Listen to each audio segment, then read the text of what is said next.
పేదవాడి పక్షాన నిలబడతాం, ప్రజా గొంతుకై నినదిస్తాం. వాయిస్ ఆఫ్ వాయిస్లెస్, తెలుగువారి మనస్సాక్షి సాక్షి టీవీ. సాక్షి టీవీ ప్రసారాల కోసం మీ స్థానిక కేబుల్ ఆపరేటర్ను వెంటనే సంప్రదించండి. ఫిరాయింపు ఎమ్మెల్యేలపై వచ్చిన ఫిర్యాదులపై స్పీకర్ విచారణ చేపడుతున్నారు. ఈ నెల 30 లోపు ఫిరాయింపు ఎమ్మెల్యేలపై ఓ డెసిషన్ తీసుకుని కోర్టుకు తెలపనున్నారు స్పీకర్ గడ్డం ప్రసాద్. స్పీకర్ నోటీసులకు ఇప్పటికే 8 మంది ఎమ్మెల్యేలు వివరణ ఇచ్చారు. దానం నాగేందర్, కడియం శ్రీహరి ఇంకా వివరణ ఇవ్వలేదు. ఫిరాయింపు ఎమ్మెల్యేలపై ఫిర్యాదు చేసిన బీఆర్ఎస్ నేతలకు స్పీకర్ నోటీసులు ఇచ్చారు. ఫిరాయింపు అంశంపై మరిన్ని ఆధారాలు సమర్పించాలంటూ బీఆర్ఎస్ నేతలకు ఇచ్చిన నోటీసులో పేర్కొన్నారు స్పీకర్. ఇప్పటికే నోటీసులకు వివరణ ఇచ్చిన 8 మంది ఎమ్మెల్యేలు సైతం మరోసారి వారికి కూడా నోటీసులు ఇచ్చారు. అఫిడవిట్తో వివరణ ఇవ్వాలని ఆరోపణలు ఎదుర్కొంటున్న ఎమ్మెల్యేలకు ఆదేశించారు. ఫిరాయింపు ఆరోపణలు ఎదుర్కొంటున్న ఎమ్మెల్యేలకు ఇచ్చిన గడువు మరో 3 రోజుల్లో ముగియనుంది. రైట్, ఇదే అంశంపై అప్డేట్స్ మా కరెస్పాండెంట్ రాకేష్ అడిగి తెలుసుకుందాం. రాకేష్ చెప్పండి, సో కోర్టు ఇచ్చిన ఆదేశాల మరికే స్పీకర్ రియాక్ట్ అవుతున్నట్టుగా ప్రస్తుతం మనం చూస్తున్నాం. అయితే మనకి అంతే ఎలా కనబడినా చూసే వాళ్ళందరికీ తెలుసు, రాజకీయాల్లో ఎలాంటి పరిణామాలు ఉంటాయో అందరికీ తెలుసు. సో సాక్షాత్తు ముఖ్యమంత్రి చెప్పడం, ఇంటికి వస్తే కండువా గప్పాం, అది ఏ కండువా గప్పామో అది వాళ్ళకి తెలుస్తుందా అని ముఖ్యమంత్రి మాట్లాడుతున్నారు. ప్రస్తుతం స్పీకర్ మరో 3 రోజుల గడువు మాత్రమే ఉన్న నేపథ్యం. సో నోటీసుల మీద నోటీసులు అయితే వెళ్తూ ఉన్నాయి. ఎలాంటి డెసిషన్ వస్తుంది అనేది చాలా వరకు కొంతమంది ఊహిస్తున్నారు, కొన్ని స్పెక్యులేషన్స్ కూడా జరుగుతున్నాయి. ఏం జరుగుతోంది, ఏంటి మీ దగ్గర ఇన్పుట్స్?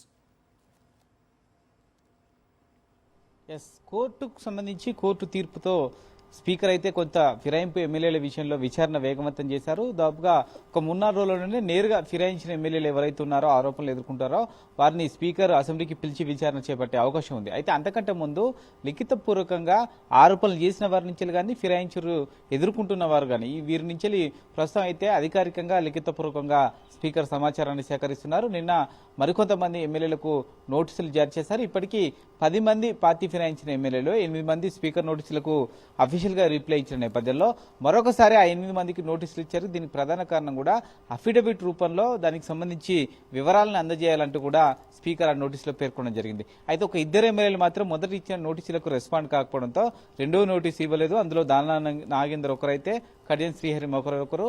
స్పీకర్ కనుక సంబంధించి వివరణ ఇవ్వాలని కనుక కోరితే ఖచ్చితంగా అసెంబ్లీకి వెళ్లి స్పీకర్ ఛాంబర్లో కలిసి వివరణ ఇస్తామంటూ కూడా కడియం శ్రీహరి గాని దానం చెప్తా ఉన్నారు. ఎట్ ది సేమ్ టైము ఈ ఫిరాయించారని ఎవరైతే బీఆర్ఎస్ ఎమ్మెల్యేలు ఫిర్యాదు చేస్తున్నారో వారికి కూడా స్పీకర్ నోటీసులు జారీ చేశారు 2 రోజుల క్రితం.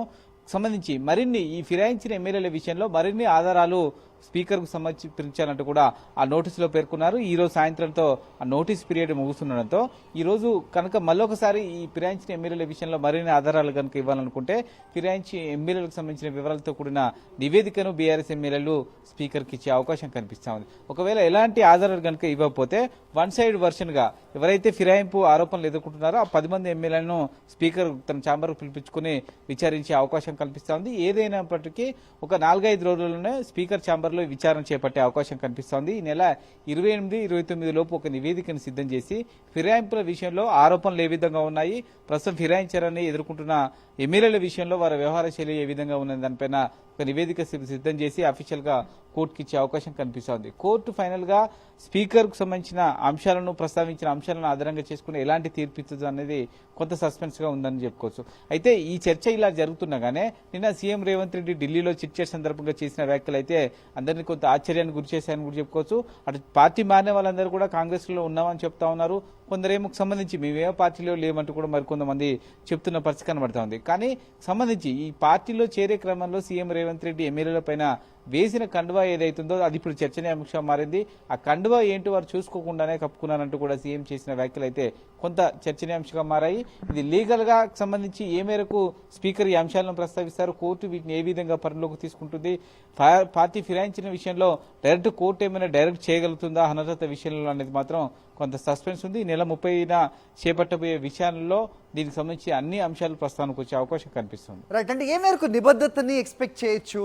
అంటే మామూలుగా ఇప్పుడు కోర్టు ఇచ్చిన ఆదేశాల మేరకు సో ఒక నిర్ణయం వెలువరించాల్సిన అవసరం ఉంటుందా స్పీకర్? లేదంటే ఇప్పటి వరకు ఏదైతే యాక్షన్స్ తీసుకుంటున్నారో, అంటే ఈ ఫిరాయించిన ఎమ్మెల్యేలకు నోటీసులు ఇవ్వడం కానీ, అటు బీఆర్ఎస్ ఎమ్మెల్యేలకు నోటీసులు ఇవ్వడం కానీ, ఇది ఒక ప్రాసెస్గా కోర్టుకు చూపించే అవకాశం ఉంటుందా? లేదంటే డెసిషన్ చెప్పాల్సిన అగత్యం ఖచ్చితంగా ఉంటుందా అంటే ఏం చెప్తారు రాకేష్?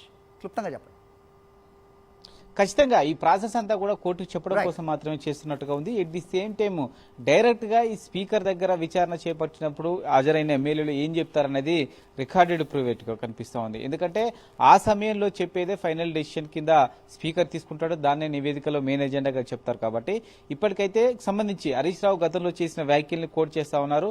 మాకు 37 మంది ఎమ్మెల్యేలు ఉన్నారంటూ కూడా హరీష్ రావు చేసిన ఏదైతే అసెంబ్లీలో వేదికగా చెప్పిన అంశాలు ఉన్నాయో దాన్ని కోట్ చేస్తున్నారు. ఎట్ ది సేమ్ టైమ్ ఈ పార్టీ ఫిరాయించారని ఎదుర్కొంటున్న ఆరోపణలు ఎదుర్కొంటున్న 10 మంది ఎమ్మెల్యేలు కూడా తాము బీఆర్ఎస్ లో ఉన్నామని చెప్పడానికి సంబంధించిన వీడియో కంటెంట్ బయట ఏదైతుందో దాన్ని కూడా ప్రస్తుతం రికార్డెడ్ గా తీసుకుంటున్నారు. అయితే స్పీకర్ ఏ అంశాలను మొదటి ప్రాధాన్యతగా తీసుకుంటారు, ఏ అంశాలను నివేదికలో పొందుపరుస్తారనేది ఇక్కడ కీలకంగా ఉంది. ఎందుకంటే అవే కోర్టుకు వెళ్తాయి కాబట్టి కోర్టు ఆ అంశాలను చూసే తీర్పిస్తుంది. కాబట్టి స్పీకర్ ఏ అంశాలను తీసుకుంటారు, ఎమ్మెల్యేలు పార్టీ మారిన తర్వాత అనేక సందర్భంలో మేము కాంగ్రెస్లో చేరాం, కాంగ్రెస్ సంబంధించి అభివృద్ధికి చేరామని చెప్పినప్పటికీ ఆ తర్వాత ఈ స్పీకర్ నోటీసులు ఇతర అంశాల నేపథ్యంలో తాము బీఆర్ఎస్ లో ఉన్నామని చెప్తా ఉన్నారు.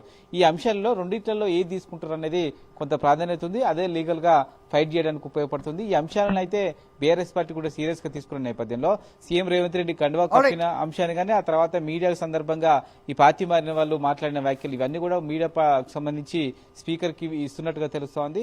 కోర్టులో సంబంధించి ఈ యొక్క వాదనలు జరిగినప్పుడు కూడా ఈ కంటెంట్ అంతా కూడా కోర్టుకి ఇచ్చేలో బీఆర్ఎస్ ఉన్నట్టుగా తెలుస్తుంది.